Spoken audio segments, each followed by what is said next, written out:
Okay, I'd like to call to order the Committee on Community Planning and Economic Development. Today is Monday, July 13th, 2026. Time is 4 p.m.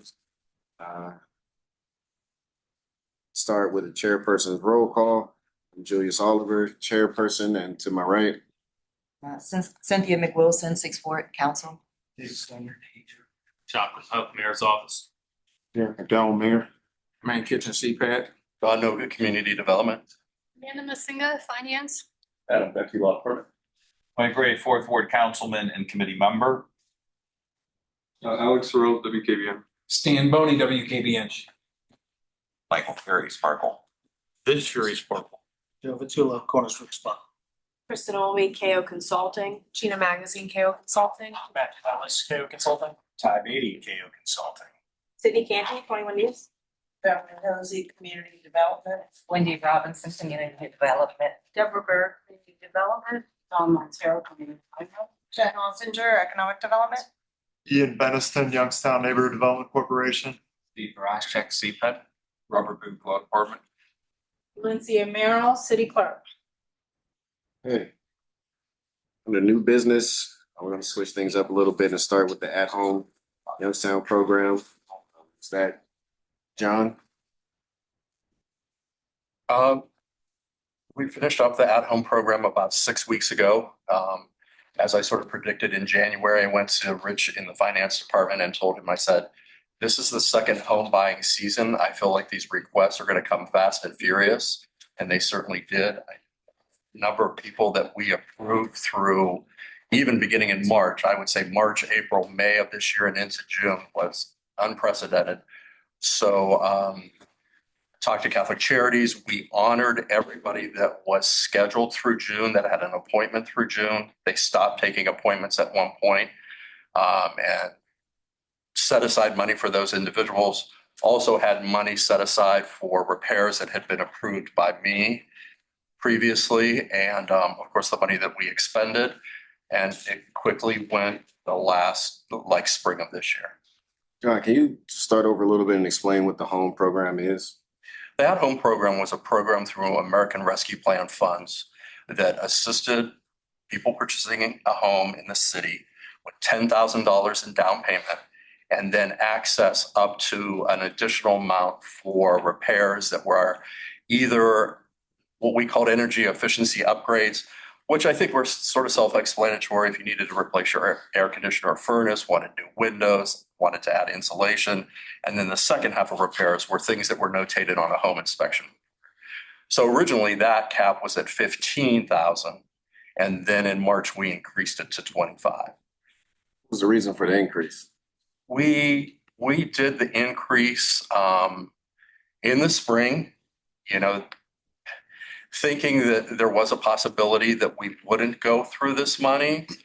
I always felt that, these funds would have went, but we decided to increase the amount to give people, considering that people were facing repairs that were, a large amount. So instead of spreading it out, we gave more to individuals for higher cost and repairs. Curiously enough, the expenditure of funds was really not due to the increase in repairs. It was due into the volume of people who were with lenders and realtors who were after the $10,000 down payment. So it was more towards the success of the program. Pardon me? Towards the success of the program? Yes. How many people actually did we move into the city? Well, that bought a house or moved in. Because there was a lot of people living here who bought a house in the city. Worked for both parties. That was the majority. Curiously enough, when we made the change in the spring, that one of our original parameters were you couldn't have owned a home in the previous 12 months. When we did away with that, we saw more people from outside the area. I don't know if it was coincidence, but I was kind of amazed that we passed those in late March, I think. And in those few weeks, there were more people who moved in from, and I kind of, in my mind, when I say out of the area, I say at least 30 miles out. So we did see that change. The majority of people who went through that home were people who lived here, were renting, and now own a home. And, part of the reason for this topic today is because some people felt as though they purchased the homes with the hopes that they were actually getting those home funds for Right. repair. And they were disappointed Right, that the money had ran out. right. Part of the questioning is, were they notified in a timely manner that the money was gonna run out before they purchased the home? And if they were purchasing these homes in hopes of getting this money for repair, is the city ready to still fund those people that purchased homes specifically for those reasons? They thought they were going to be able to get the money for these repairs. These are some of the questions we're getting from, or I'm getting from constituents. I mean, Catholic Charities, I mean, Myra and Tammy, I've worked closely with them over the past 2 years. I mean, we're in constant contact. I mean, here again, I was telling them in January, these funds are probably going to run out somewhere between July and August. That was my guess.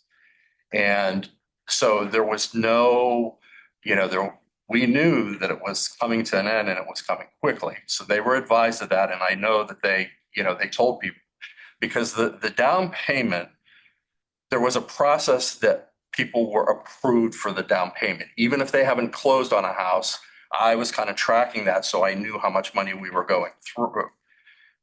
The repairs were always something that you could access. And I know that Myra and Tammy were telling people, when they close on a house, you got to call John if you're interested in these repairs because they're going quickly. Then during the whole month of June, I actually had a waiver that those last clients that they saw signed that said there were no longer any repair funds done. That was the whole month of June. And then about 3 or 4 weeks before that, they were signing a waiver that said these funds are quickly depleting. How many people didn't sign a waiver that were expecting the funds? That I don't, that's something that Catholic Charities keeps all those. So I would have, to talk to them. But I would say even before the signing of the waiver, there was communication that these funds were quickly going. And that the repair funds were on a first come, first qualified. So I guess my last question would be, does the administration feel like we in any way owe any of the people that thought they were getting the funds and purchased a home with those hopes? Or is it just a dead deal because the money's run out? Cal, Chair, I'll address that. you would, Cal. The wording of this program through the administration, prior administration and this administration, we have been proactive in working with Catholic Charities and making sure that recipients receive the best information possible when they entered into the program to actually borrow funds, to be awarded funds to end up purchasing a home. The idea that some individuals feel they've been neglected is not a correct representation. We have made sure that we communicated with everybody upfront.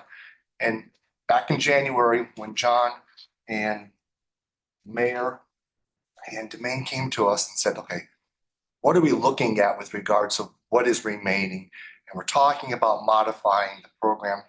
Part of modification was we wanted to make sure that we were not going to have to return some of these federal funds. And this was one of the reasons that we chose to make changes to the program to make sure that we could help as many people as possible, but at the same time, not have to potentially be concerned that if we weren't going to meet the deadline, that we'd have to give funds back. So unfortunately, there are going to be some individual constituents within the community that are being negatively impacted. But they're being negatively impacted not with, in essence, purchasing a home and making those improvements. And hopefully, through other programs, through our CDB HUD funds, we may be able to help some of those homeowners. But we will not be doing it with any of our general fund monies, because right now we have to make sure that we can maintain services on the level that we've committed to. And again, we're slowly seeing some of our resources dwindle as we've made capital improvements. So right now, we are hopeful of ending the calendar year, looking at how we're going to enter into 2027 with regard to a budget request.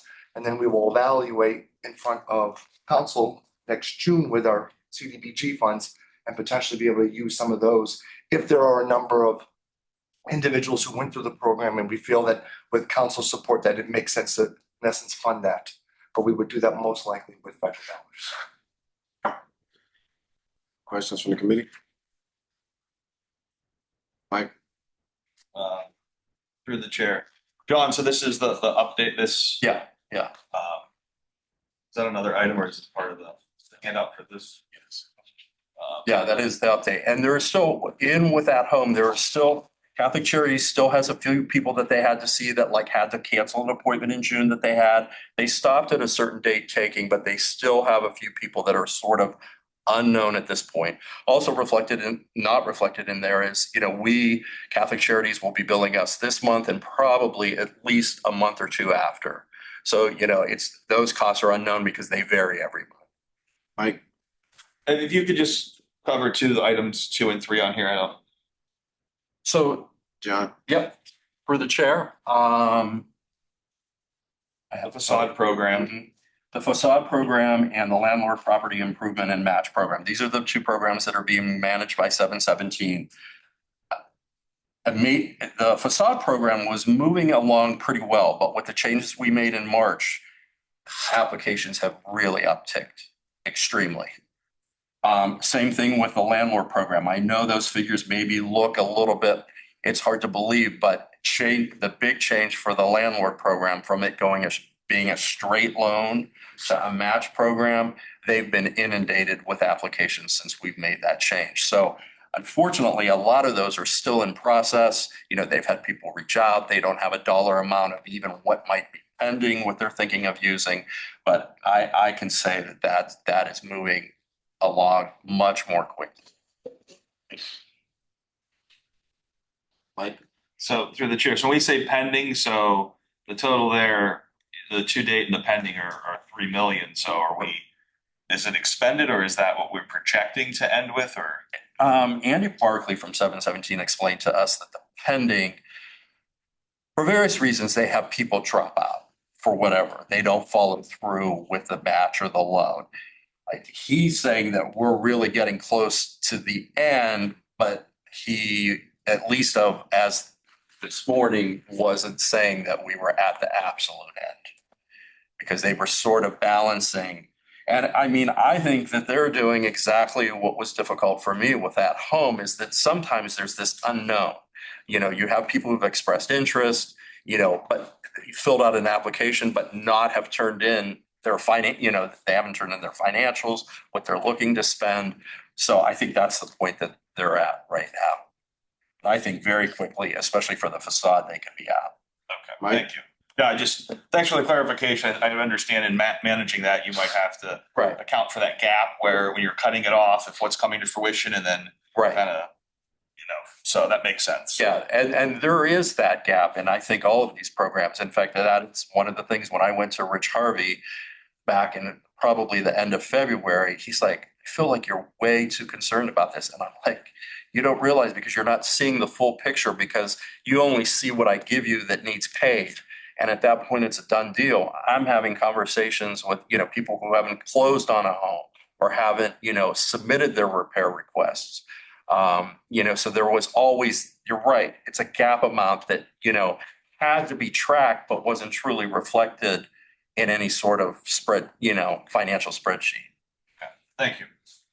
So when it comes to these other programs, are there any funds being escrowed or set aside for the people that are already in position to purchase? There's no way that the same thing is going to happen with these programs. They explained this is set up a different way. It's set up a little different way because they're a financial institution. They, at least from how I understand it, because we talked this morning. When an application is complete, they have everything for the application to be complete. They're time stamping it. So they have a chronological order of everyone who's submitted and their submission is complete. They did indicate that that's what they would use, to kind of judge where they're at with everything and how funds shake out. I guess the last thing I want to say is that As administrator of this program, I wanted to administer this program with the least amount of disappointment because I was concerned about that. I was concerned that there were people out there who I didn't know about, who were talking to a realtor, talking to a lender, were getting pre-approved, and were this 10,000, the down payment was the crux, was the threshold that allowed most of these people to go from being a renter to homeowner. But see, if they're talking to their realtor and they're talking to their lender and they're not communicating with us, I didn't know they were out there. So that's what I was trying to sort of in my mind kind of speculate and manage so nobody got to the point that pre-approved, found a house to buy, and now there's no money for my down payment. That was my big concern. Yeah, I truly appreciate this program and how many people was brought into the city and the success of it. It's a great thing. Previous administration, city council working together to make this happen for the citizens of Youngstown. Moving forward, it's truly a legacy project. My only concern is for those people who may have been depending on those funds to get new HVAC, new furnaces, new air conditioning. That'll most likely have to are going through right now this summer and upcoming winter without being able to have those upgrades to the house. I know Kyle said maybe next year's CDBG budget can help, but my concern is for those people that I don't want anybody to feel like, they've been slapped in the face by their city government upon moving into the city. Like, man, this was my first experience. It was great. And now, there's one negative involved. So if we can, set something up to be able to try to appease those people, I don't want to have new disgruntled citizens in the city. You know what I mean? That's my primary focus. But I do appreciate the success of this program and the people that have moved in and your hard work. I know you're very passionate about making this happen for people. So I do appreciate that. No other questions? Good. Okay. Thanks, John. No problem. Thank you. We can go back to the first bullet point.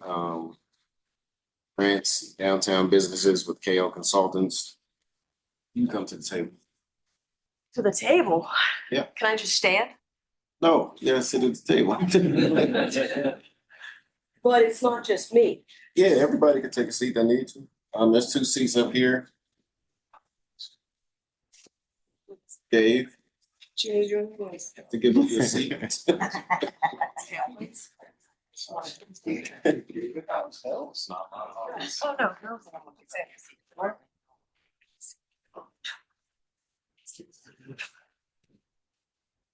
So the reason that they having KO Consultants here for this informative meeting is the current situation going on with downtown buildings and businesses that are on the Solvay thermal system, having a little bit of lack of cooperation with the state. Wanted to see if there was another consultant that can come in and give some type of hope for the citizens that are in these buildings downtown.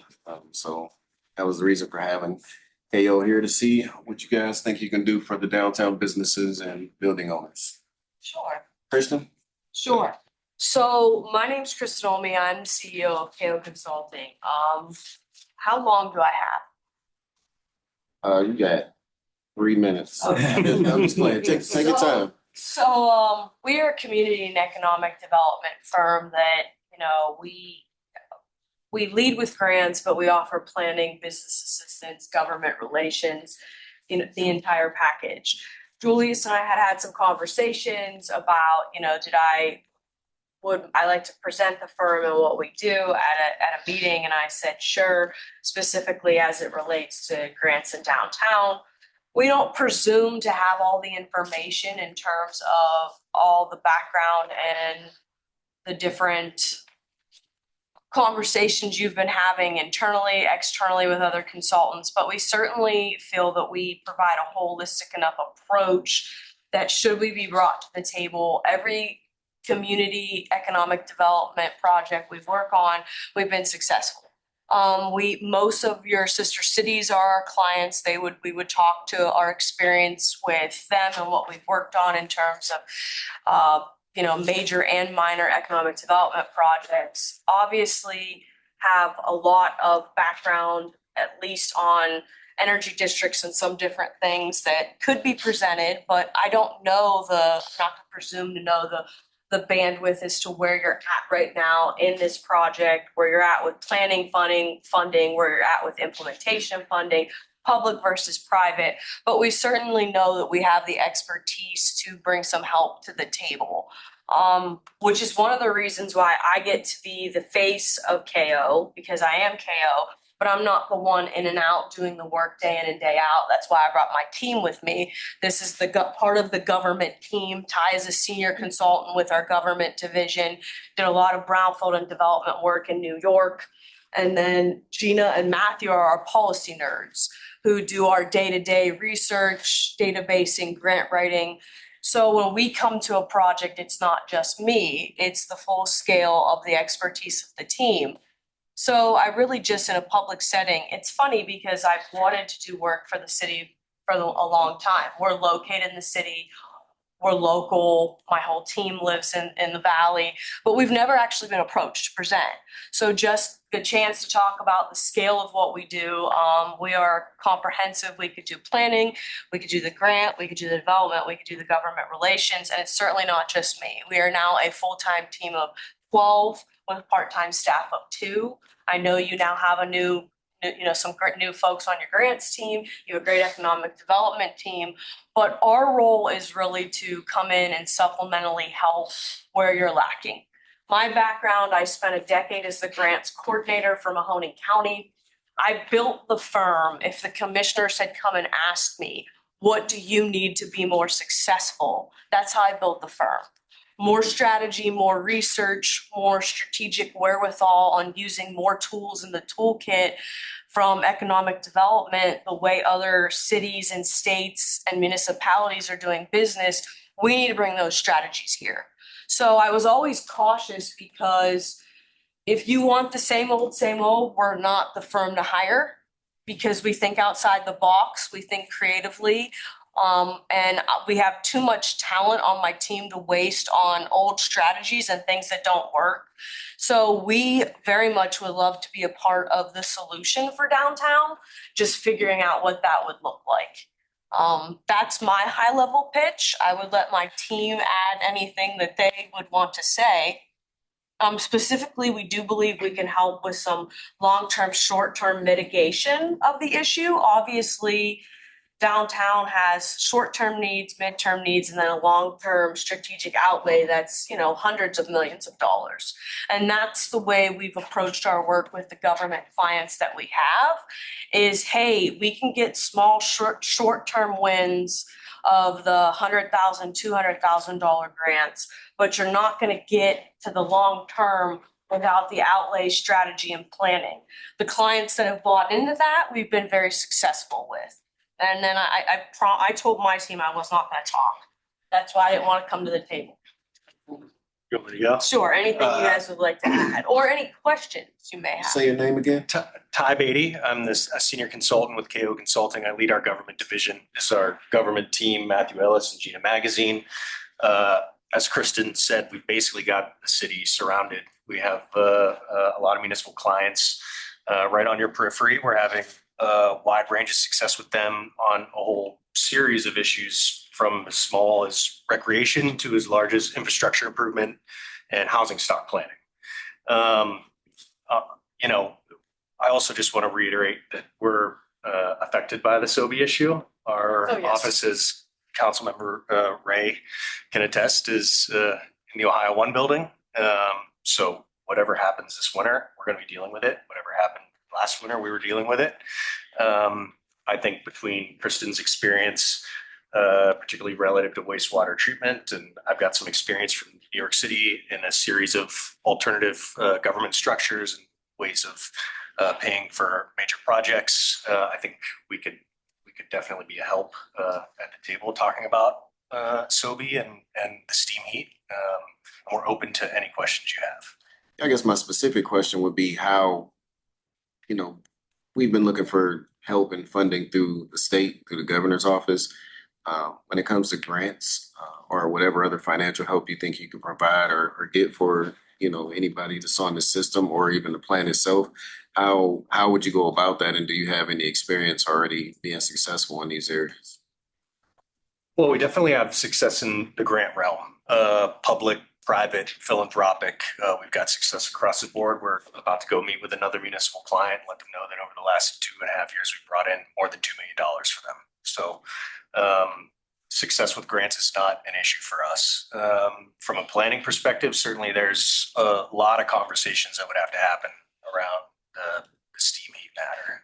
And I think probably we're still at a place of determining who needs to be at the table for that and what are the right questions to ask. And I think we do have a level of expertise there that could help, at least with identifying appropriate players, what questions to ask, where to go next.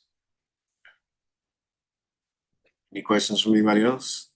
Committee, administration?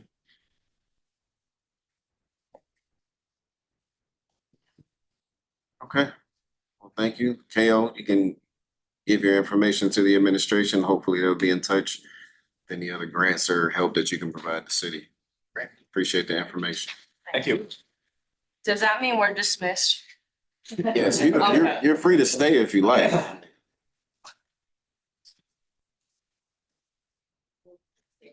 Bullet point 3, proposed legislation for detention assistance of sparkles. The main. Yeah, Mr. Chair, it's been well documented, I guess, recently about the it's not your science, Steve. The challenges that the Cornersburg Sparkle Market has been facing. Actually several of their stores, but our concern primarily is the Meridian store in Cornersburg. Councilman Kelly approached me several weeks ago with conversations he had and seeking our assistance in assisting Sparkles with their challenges. If you've been in there, you see some of the grocery store aisles or shelves are empty. Some people thought the store was closing. We met with the owners, Mr. Fury, Mr. Vitullo, to get a deeper understanding of what the challenges are. And we feel from the economic development perspective, administration perspective, we're very familiar with the food desert and food insecurity issues that plague the city. We believe we have a responsibility to the community to ensure that we do everything we can to make sure we don't lose another grocery store in the city. And so, again, with conversations with Councilman Kelly, conversations with our finance team, as well as the owners who I've invited to come. It's up to the committee if you would like to hear from them directly on what their issues are. But essentially, we feel the need to help retain that grocery store. I also had conversations with Councilman Ray, who, even though it's not his ward, he represents the West Side, and I'm sure a lot of his constituents shop at that store as well. So, I think this is a unique situation, and also think that it's in the community interest to ensure that this grocery store not just stay open, but becomes solvent and profitable again. And then we can talk about some future opportunities down the road with them as well. So the proposal or the request for council essentially is Councilman Kelly said he would co-sponsor legislation requesting a business retention grant, and Kyle can speak to a second proposal. He can speak the numbers better than I can with the business retention income tax assistance grant. But we're just basically asking council for permission to assist Sparkles with a $350,000 business retention grant. And if so, we would request to add it as a late piece for this upcoming meeting. Because time is of the essence. They have deliveries twice a week right now. You used to get 4 deliveries a week.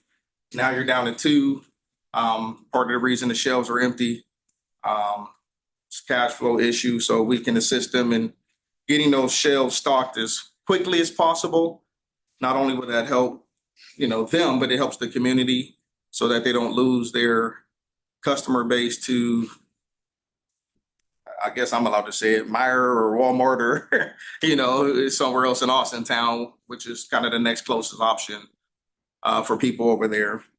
Their staple customers, I believe, are a lot of the residents in the apartments over there on Canfield Road, as well as that community, folks who don't have a lot of transportation options. So it's very critical that we do what we can to salvage that location. So, one of the owners, would you like to? Whoever, you guys choose your spokesperson. That was big mouth. States, you can say your State name. again for the record. Thank you. Vince Fury for you. Junior. Joe Patula. Vince, How are you? you speaking first? You speaking first? Yes. What do you want to know? Ask me some questions. Here's our situation. I'm looking to hear from you. What's Here's our the issue situation. and, You've seen the marketplace. You just saw the Giant Eagle was bought out. They can't compete anymore. We had some issues with Myers coming in. Competition heavy. Understand that. We've grown up with that. Our case with Western Reserve Road, which, all that money's in the same pocket. Left or right doesn't make any difference. Well, when we suffer the consequences of that, whatever you want to call it, that disaster, it hurts all our stores. So with the price war between Giant Eagle and Myers, every individual in the supermarket business is squeezed right now. You just saw that Walmart wants to lower all their prices. They're not going to do that. They're going to play games. They're going to shift from one category to the next. They're going to give you a summertime item cheap. They're going to bang on the next side. So here we are. So Cornersburg, vital store, our most profitable. It's suffering now because we don't have the funds to put in it. We've expended everything we had trying to keep Western Reserve alive. It's gone. We lost that. And as an entity, we lost the building also. So. is that your only remaining location? No, we have Columbiana. Columbiana and Youngstown. And Youngstown. And Youngstown's the better location. Always has Let them hear you say that in Columbiana. been. No, Youngstown was always a better location. Great store.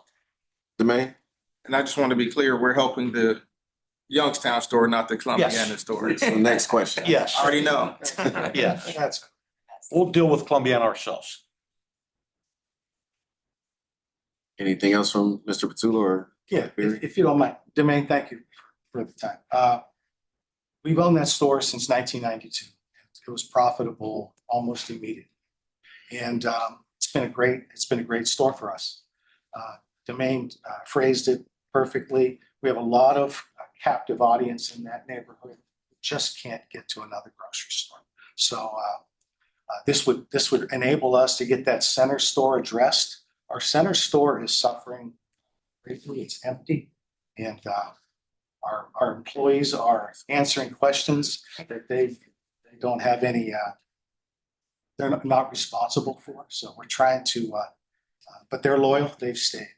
Our customers have stayed, the ones that can't really travel. So, but our perimeter is keeping us alive. We have secondary suppliers that are taking care of that location, primarily perishables, produce, meat, deli, bakery. That center store is suffering greatly, and this would be a huge damage. Domain? Through the chair, one of the things I failed to mention in saving this store, we're also, the retention part of it is not just the grocery store, but it's also the 65 employees that they have, in addition to once they're able to get back to full strength, adding an additional 30, 35, getting up to about close to 100 employees where they were at their peak. And so trying to make sure we retain those 65 employees and then give them the opportunity to ramp back up to add those additional. What do we have, like 3 grocery stores in the city? One grocery store in 3 Save a lot. locations. I'm talking about it as far as overall grocery stores in the city. Save a lot on Gypsy, save a lot on McCartney, save a lot, South Avenue, right? Yeah. And then Sparkle on, On the west side. yeah. They're the only full service grocery store though. Save a Lot doesn't have a hot food section or, We need as many grocery stores as we can get in the city. I don't have a problem with supporting or maintaining, this whole staple on the west side. Been going there since my mother used to take us to a laundromat next door when we were little. So we go back and forth between Sparkles and the laundromat. So, Mike, Yeah, I have a couple questions. I have some for finance, but I guess what are our assurances as a community in supporting this? This isn't a Band-Aid. And if this has happened, the other store, for whatever reason it was, or it's a highly competitive market now, and everyone's being squeezed, how are you going to be able to recover if it's a short bump to get things on the shelf? What's going to be done different, or how can you compete now? How the footing get lost to be in a situation where we are right now to need this? Tula? Although we cannot predict the future, this, I believe, could get some of our more mobile customers back. They've left us, go other places, and we believe we could build on that. Like Mike and Vince and I are not going to sit here and guarantee that we're going to be doing gangbuster business right away, but that's going to take some time. We're going to run some ads that would maybe attract them to get them back into our building to take a look at us again. We're going to put that right on the ad. Please take a look at us. We're not going anywhere at this point in time. But like I said, I don't want to mislead anyone here. I cannot predict the future. We're hoping we could get back to where we were 12 months ago or 14 months ago. Decent. Decent volume. I mean, We've lost about. Go ahead. How did we get to this point though, that we're in the situation where there were some other extenuating circumstances in our business that, like Vince mentioned earlier, about other locations that have suffered. And we purchased a store in Niles that unfortunately did not materialize. We had a store in Newcastle that struggled for a few years. We had to close that. We have closed a few stores in the past 2.5 years, and it's been difficult. Cannot lie to you. But Cornersburg has always been solid, and we believe we can get that neighborhood back. And it's just a loyal neighborhood, and we believe we can get them back. We do. did you have something? Like, it's still doing large numbers for what it doesn't have, which we scratch our heads about it. Its perishables are surviving and it's thriving. The customer count's down, but not down towards bad. It's the dollars per person. So they come in, they're buying this, shopping perimeter, not shopping interior because we don't have an interior right now. So are we going to be successful? Sure, we're going to be successful. We had a Salem store for, I don't know how many years. It was successful till it wasn't, till Walmart and Giant Eagle had a price war in town. Then everybody's going to go there. So are we going to continue? I think there's a lot of say in that neighborhood. A lot. There's a lot of people who are loyal to that neighborhood. So I think it's going to go. And then we'll worry about the other side. We still have options to do. We have properties to move to gain strength. So that's where we're sitting. Follow up. Yeah, no, I mean, I hear that, and we hear the concerns of the community. However, I think Councilman Oliver talked about this last time. It's when it comes to the city to help, and we have to pick and choose with our resources what we're not giving to the community or to our residents. And we talk about home funds and giving people grants and disappointing them. And if there's only, the pot's only so big. So if we're giving to a business, which I need finance to say where it's coming from, is it secured? Again, it's food, it's not steel. So there's a limited life of what you purchase. And if it goes bad, it goes bad. It's challenging on our part at this side of the table. I mean, in my neighborhood, there is no grocery store. I watch people walk over 2 miles with Dollar General bags.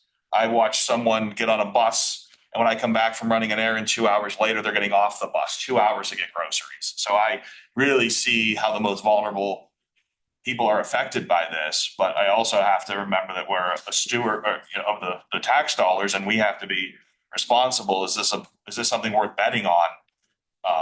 Which is very challenging. So I don't know if we're to the point where Kyle talks about how this would be structured or where it comes from or what we're not doing if we do this or how we cover our end. To the chair, Kyle, I think we mostly want to concentrate on that the grocery store is the anchor for that whole area of the city. Without that grocery store, with that and their presence there, we could see that one major area of the city start to be challenged like other areas of the city currently faced with.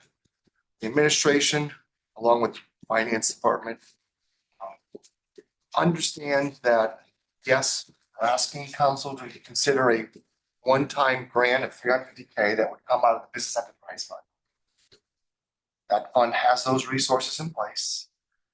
There were plans for this particular situation arose that we were going to target those excess resources towards, again, assistance, business retention, business expansion.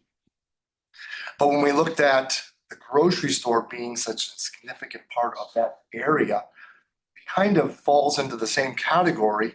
It's just a different type of something we've never worked with before. We've always worked with employers bringing in jobs, providing a service. When we look at this being a grocery store, it's not just providing jobs, it's also providing the services that the entire community would requires, but it's really going to be a concentrated area that hopefully with their marketing, we can get the word out that hopefully we can work with the bus station and start assisting more and more of our constituents to be able to get services to the grocery store. If the grocery store wasn't in place, our biggest concern is, well, where are those constituents now going to have to shop outside of the area? And how are they going to be able to, get to those grocery stores or those areas where they're going to get quality products and food, not relying on the dollar stores to provide them with things that are not as healthy as it comes from a grocery store. So the pitch that we're bringing to you is a one-time grant and then a income tax grant where we would, instead of waiting on an annual basis, we would start returning those dollars on a monthly basis for 3 years at 100%. So we would come to council and tell council exactly how much we expect to receive from them as they ramp up employment, what they were paying to the city prior to them seeing these economic headwinds that they ended up encountering, and say, look, this is what we're going to hopefully return back to the business. The business is going to invest that capital back into making sure that the store's shelves are full. In addition to this upfront grant, which will in essence put the store back in operational use where it'll have its full inventory.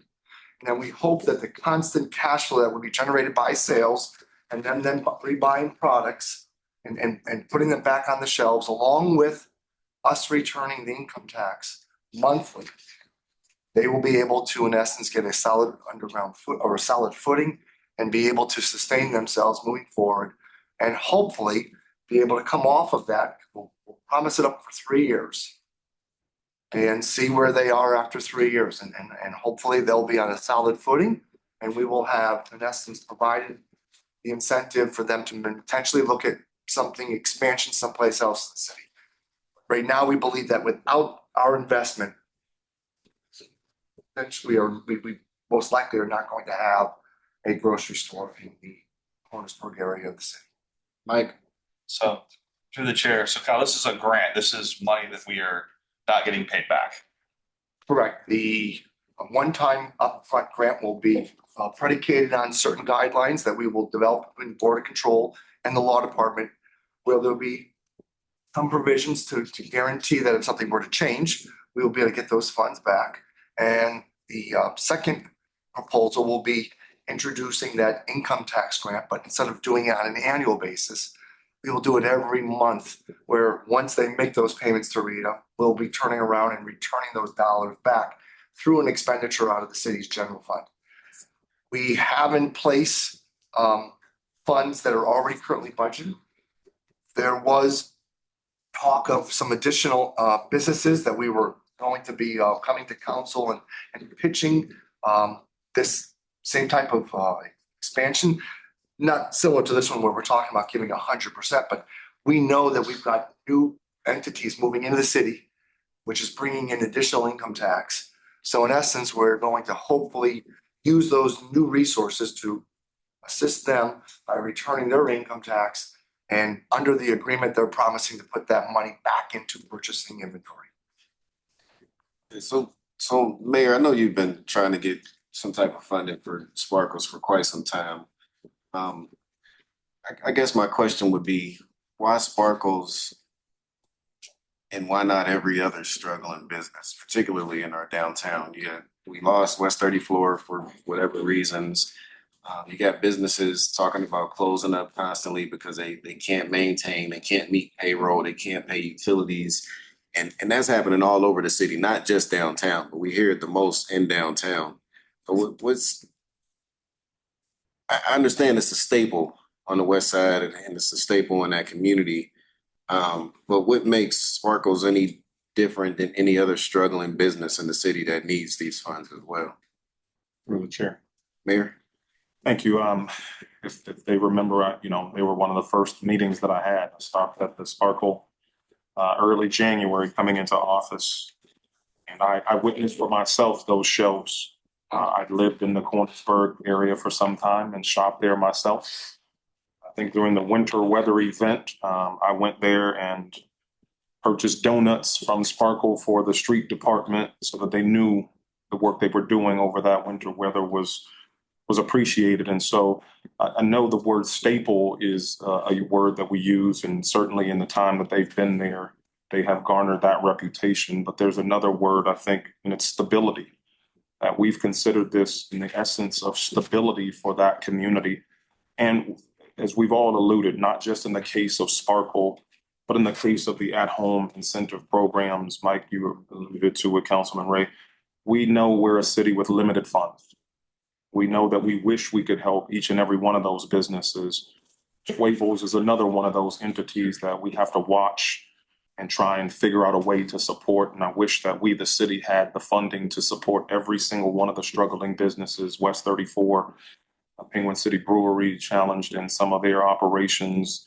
But these are moments where we can, where we look at funds through finance, we look at business assistance, retention efforts.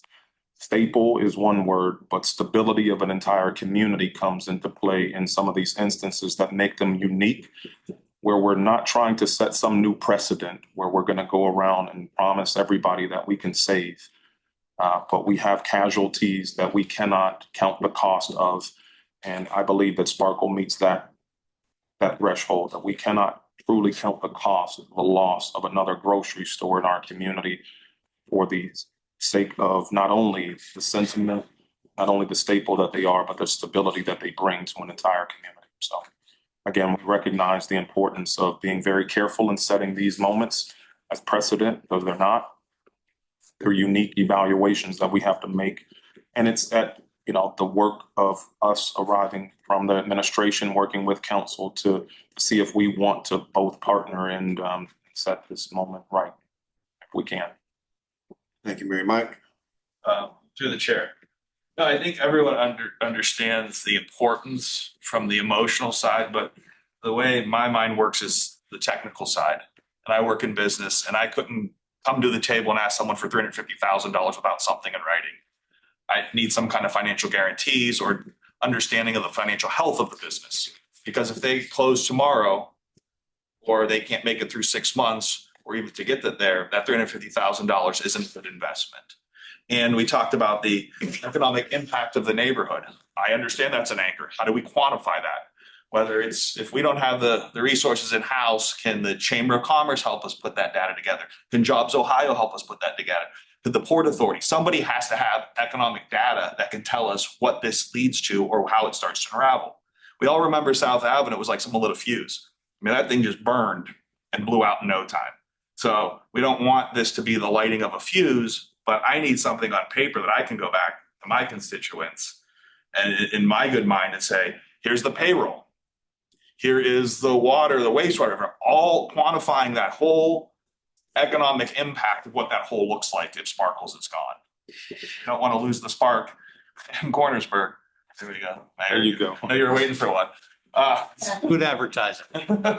But how do we do that? And so we can say in a dollar, I mean, these are all quantitative, nice, feel good things that we have great ideas for. But I need to be able to say on paper, here's the plan that, you know, economic development says is the plan. The finance director says we can do that. Here's the funding source. It spells that out. Here's what that proposal looks like. So then I could stand in front of the people in the church basement for my neighborhood meeting and say why we did that. And when Councilman Oliver says, why didn't we help this place or that place? We say that, well, losing a grocery store actually is, you know, this much in payroll, this much in income tax. We lost another water customer. We lost another wastewater customer, the peripheral business in the plaza and what that impact looks like. Also, we have the demographic data on the population density in that area. We have a lot of people living in the Brandywine apartments. And as we mentioned there, that come on foot, what's our foot traffic? Being able to put those things together in a package that we say, okay, here, this makes sense. And this is why that was a good investment. And 350,000 is going to be $2 million or $3 million, or what kind of dividends will this pay? And I think it feels good. It feels right, but I need that kind of proposal in front of me so I can make the decision. Thank you, Mike. Grocery stores still operate around a 2% profit margin? 1.8. 1 point, so it's gone down. It's been down. It used to be 2.8 when I was a kid. So how do you get over that hurdle? You got a bright and shiny Myers just down the street from you. You got Rulli Brothers around the other corner from you. And if you've been losing customers, and most of the time is for the glitz and glamour, those big box stores. With a 1.8 profit margin, to Mike's point, how do you get to the point where it's quantifiable if you're barely making? I mean, I guess the 1.8 profit margin is a good thing when it comes to a grocery store in your Volume. model. It's constant volume. You need constant volume. When Myers came in before we had this problem, they didn't hurt us too bad at all. And what they did take off, we got back immediately in 6 months. So we're not afraid of Myers. We're Rulli Brothers. We've been run against them all our lives. Two different companies. We carry USDA choice and so on and so forth, and a little better products. Myers, does everybody want to shop 165,000 square feet? No. You want to go through the shoe department to get to the bananas? No. So there's a niche for us, and we've done real well with it. Our Columbiana store is the same way. It's a neighborhood that wants to shop. We just have to supply groceries. And I can guarantee that if we had groceries in there, our numbers would come back in probably 3 to 4 weeks. It's not that difficult. Whatever, my brother always says, whatever we put in there, it's gone in 2 days. We have a 2-day turnover. So if we put 4 trucks in there, you're talking it's going to start turning over real quick. And let me throw another bomb in here. Every time we've left the neighborhood due to demographics, we had a store in Toronto, Ohio. And put an expressway exchange in, and everybody left that went to another store to go shopping, went to Kroger's down in wherever it was. That neighborhood fell apart. After 3 years, they were selling their houses for nothing, and they were walking away. The key to an environment is a supermarket. I grew up in Briar Hill. I lived in a supermarket on top, about twice the size of this building. And every block had a little grocery store. Remedio's had one. Fine Silver's had one. We had one. There were 30 of them for Briar Hill until they tore the road down and put the highway in. So you want to make a neighborhood jump, you put a supermarket in. What do you do all day long? Eat 3 meals. And right now, the majority of meals are eaten at home because it's too expensive to go to a restaurant. So can we bring value to the neighborhood? Sure we can. Yeah, so thank you for that. The only thing I really see been getting a lot of pushback on in the community is the fact that there's a lot of our constituents, I'm sure you know from your campaign running for mayor, the biggest thing the community has been calling for is grocery stores in their neighborhoods. we need a grocery store. People think we can magically make a grocery store appear in their neighborhoods. It's like, to his point, that's what makes the neighborhood jump. That's what keeps everything together. So I think we're going to be hard pressed to really make this happen without the metrics that Micah is asking for. I think I would like to see the administration come back with something that shows how it's going to support other struggling businesses as well as supporting the Sparkles market, because in every one of our wards, there's a business on the verge of closing.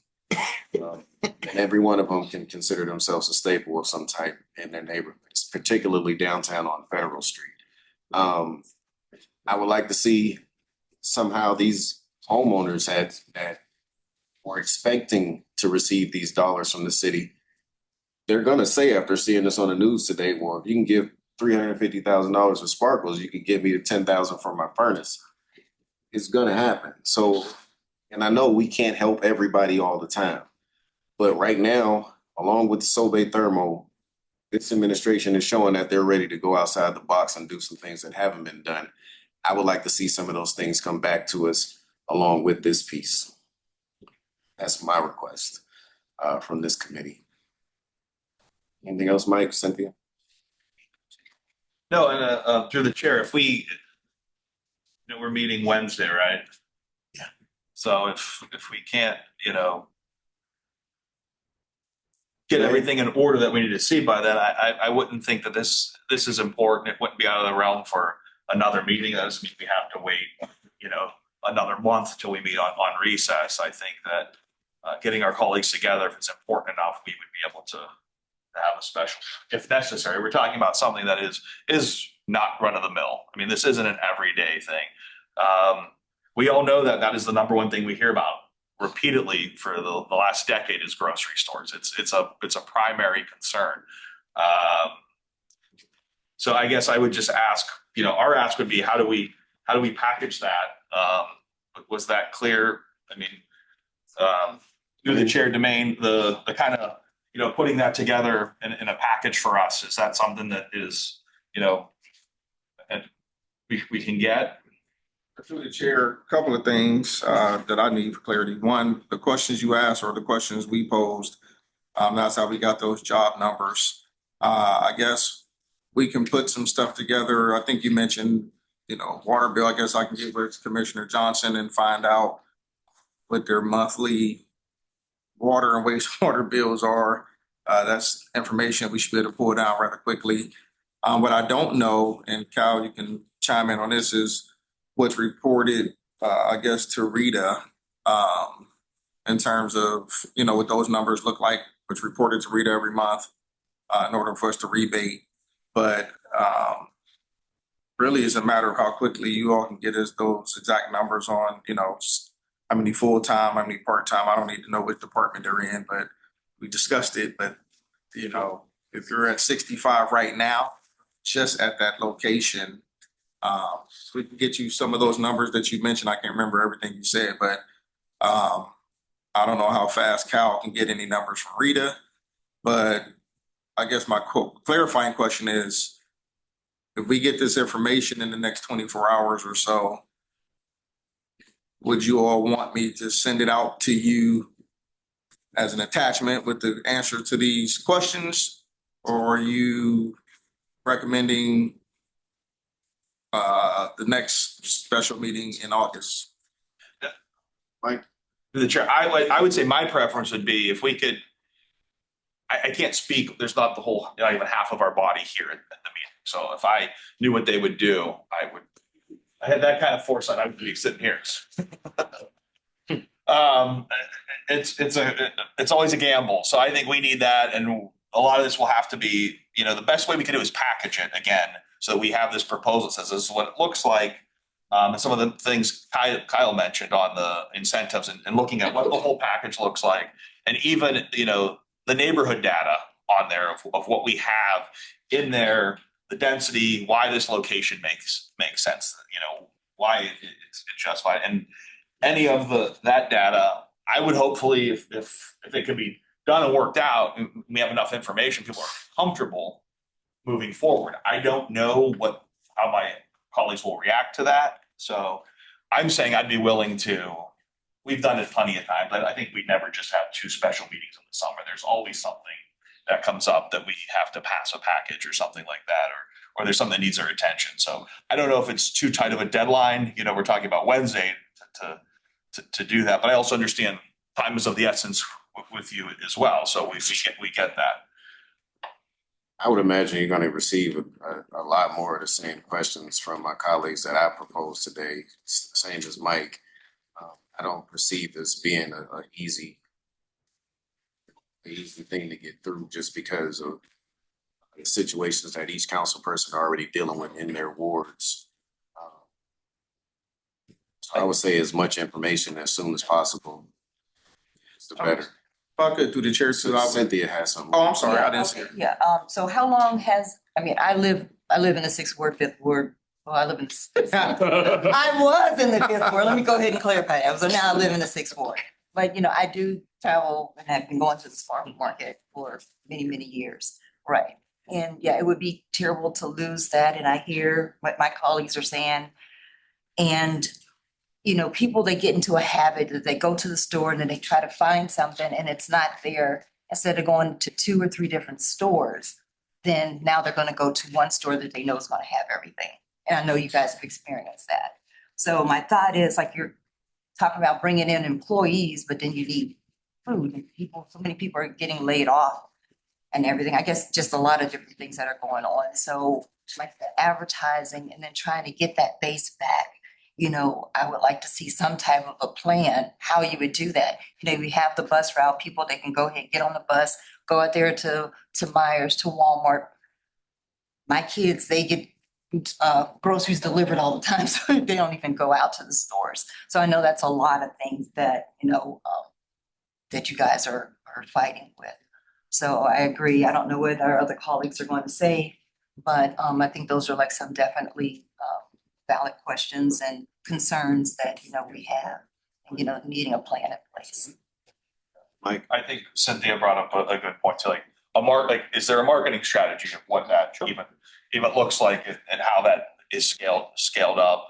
And I know some of those may be, and I know water and weight revenue, but having a list of all the things and the data that supports why the anchor is there.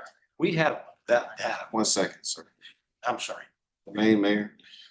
I'll let him go, then I'll. Mayor, go ahead. Well, I'll just say to you, to your point about your colleagues, we'll get as much information as possible. Part of the challenge is this conversation happened Friday. So we discuss a lot of this stuff, but the turnaround to actually, the statistical and the numerical information that we can get our fingers on, we'll get that. But the greater neighborhood demographic, that's kind of a John Braylage, reach out to some of our partners to gather that information. We cannot have that by Wednesday. But again, the discussion took place, but the timing to gather all of this. But as far as your colleagues, like I said, the councilman whose ward this in reached out to me saying, hey, whatever we need to do, let's save this grocery store. So feel free to contact Councilman Kelly. I thought he was going to be here today as well, but something must have came up. But I just want to remind you guys that, definitely feel free to get his take on this since that is his ward. Oh, Councilman Kelly, I did reach out to him. This meeting had historically been done on Tuesdays at 4, and I have a standing conflict, so we decided to move it to Monday. This is the first time we're meeting on Monday. Gotcha. In a long time. But Mayor? Through the chair, just wanted to say that we appreciate council's perspective in needing that. So we'll work to get that to you.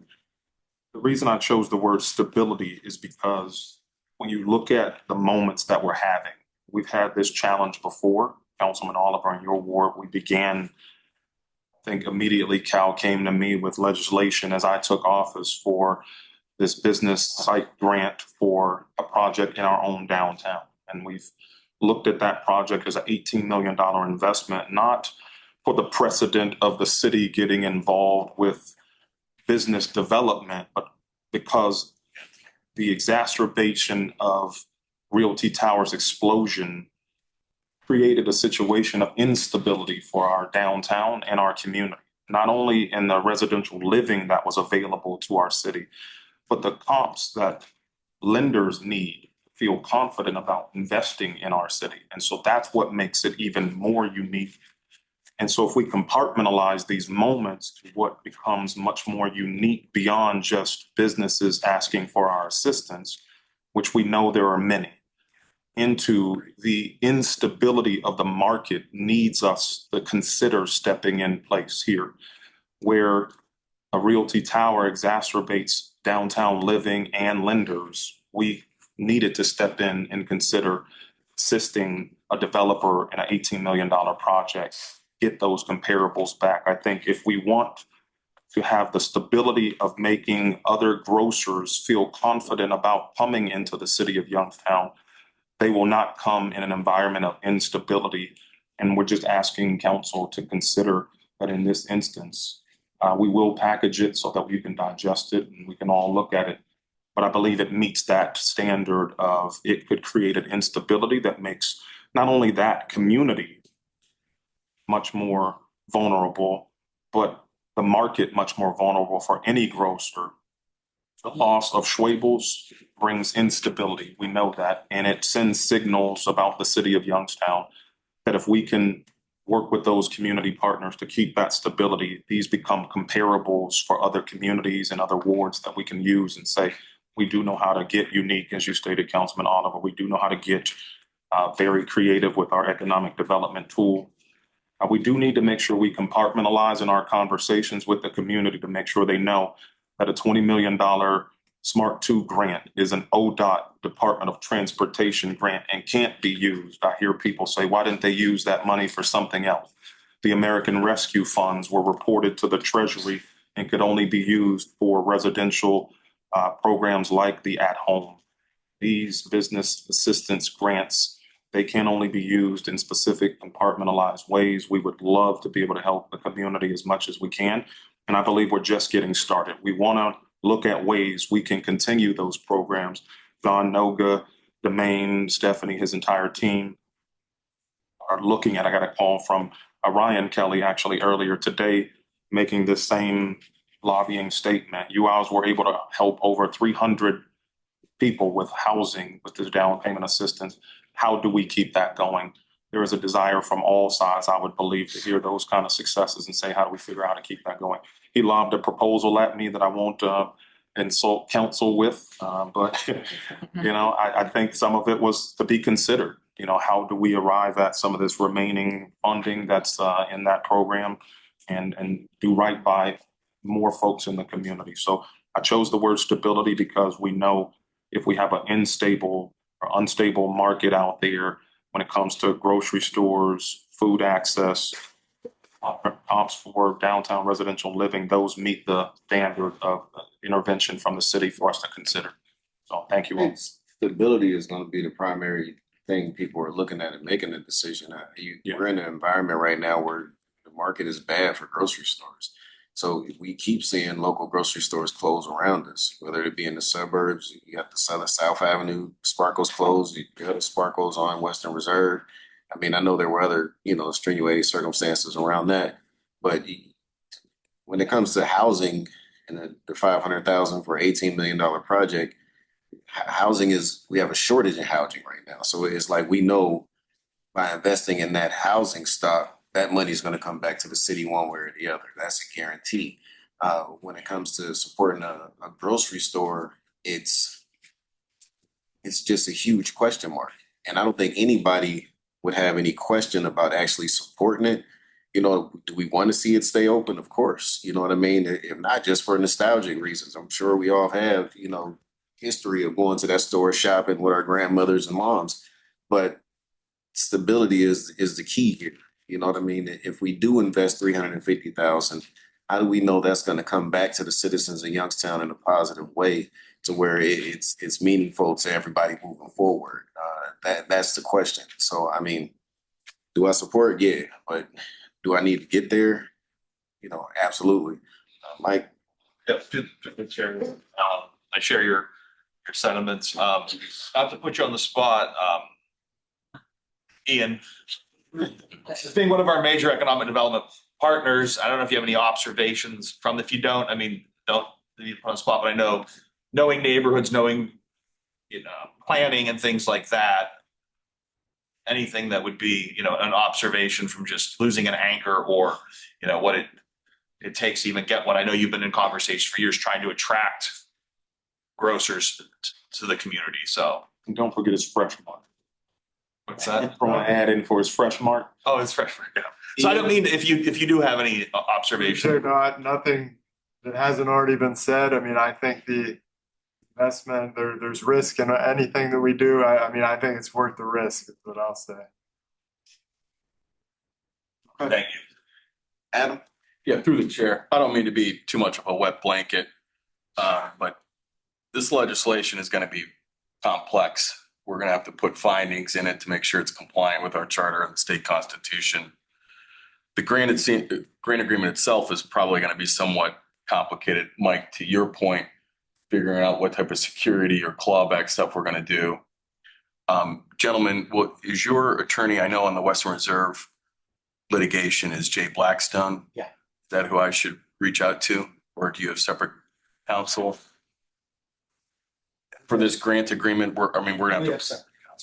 Okay, I'll talk to you guys after, and we're gonna have to send drafts back and forth to them. And my biggest thing is, my experience is that when we rush, we make mistakes. So I think trying to sprint and get this on Wednesday's agenda, I don't think is a good idea for anybody. But I very much appreciate the cooperation of council. And I agree with you, Mike. My experience has been, we do bi-weekly meetings in the summer. I mean, it barely changes.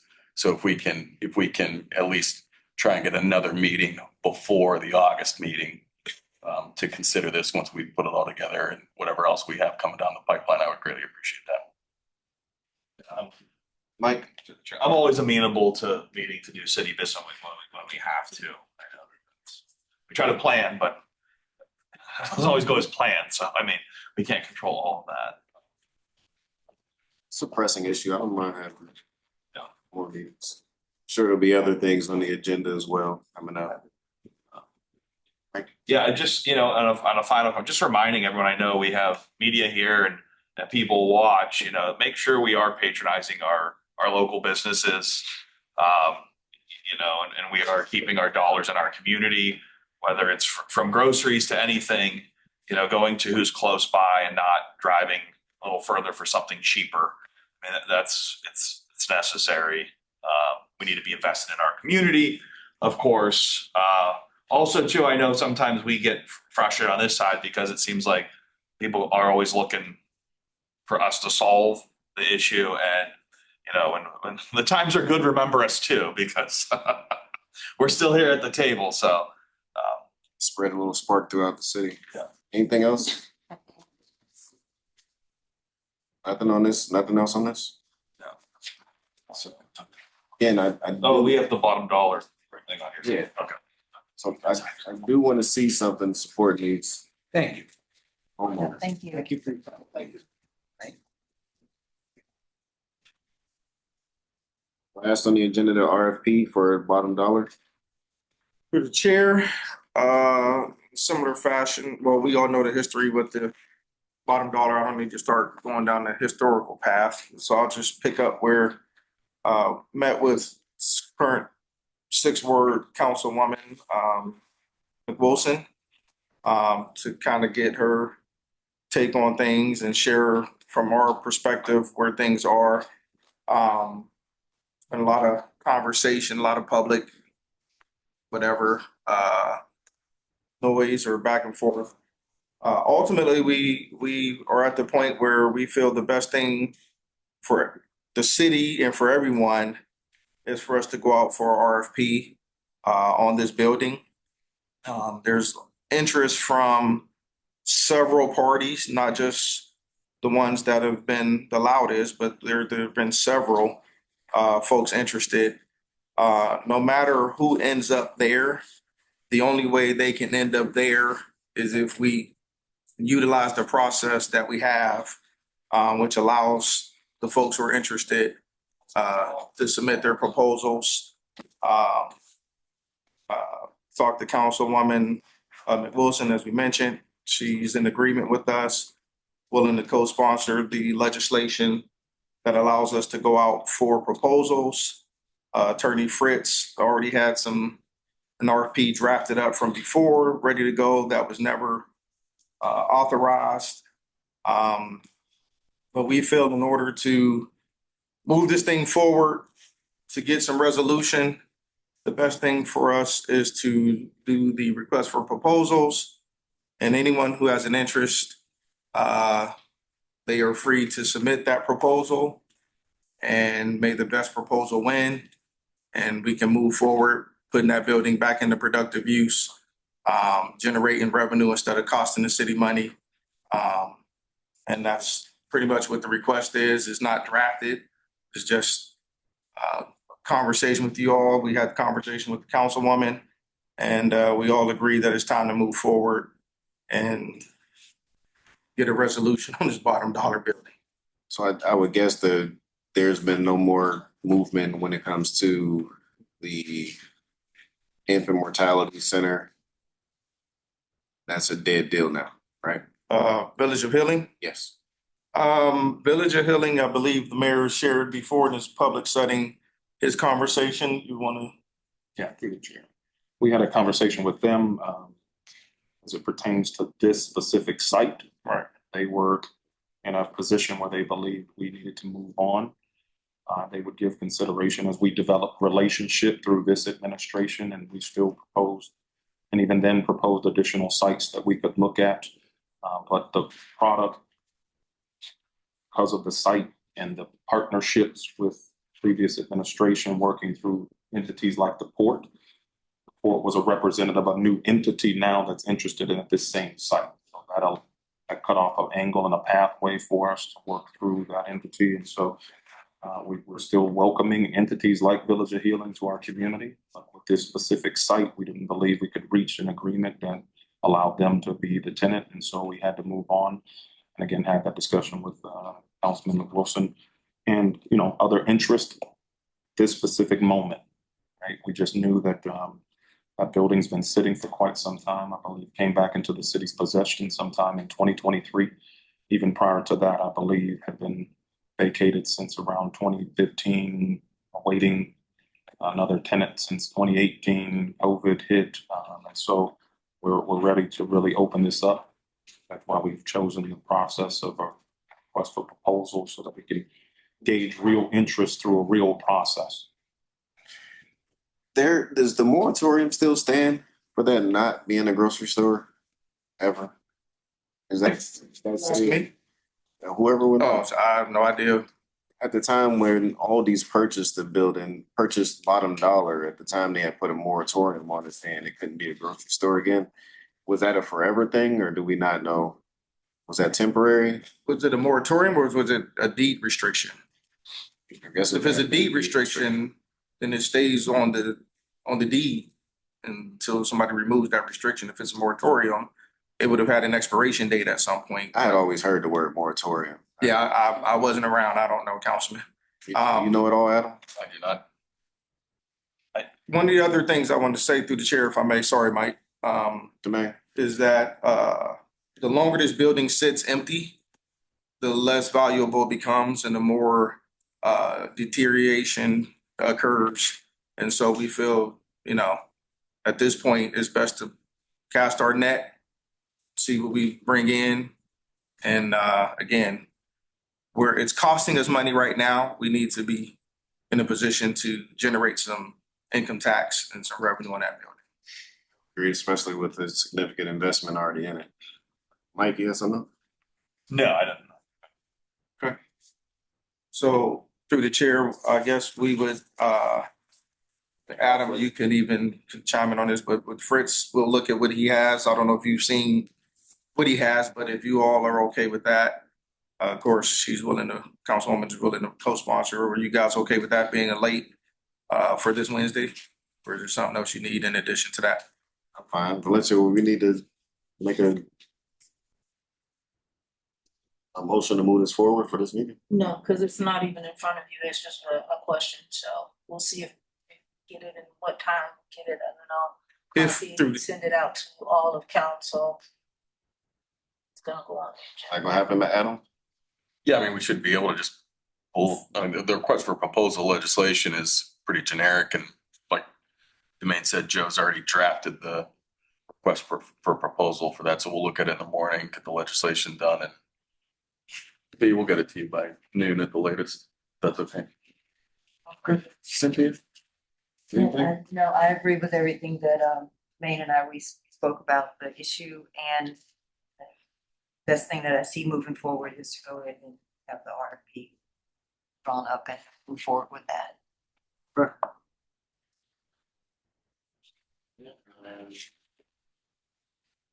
On the miscellaneous, I guess, next meeting or we don't have Pat here, so we want to set this at a regular time or are we going back to Tuesday?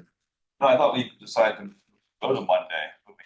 I think V said we have to do something. You're gonna do it on today, that's why it's on the agenda, you need to take the time, and is it going to be a standing meeting or as needed? Done. I would make a motion that we move the Is it a standing. conflict? No, I think he can, if you want to wait till the next meeting, but it's my understanding Pat just made a mistake with the date, I think. If you overlooked it, I think. Yeah, go ahead. He agreed because it was a conflict that I had a standing. I guess I would make a motion that we change the date to the second Monday of the month at 4 p.m. Second.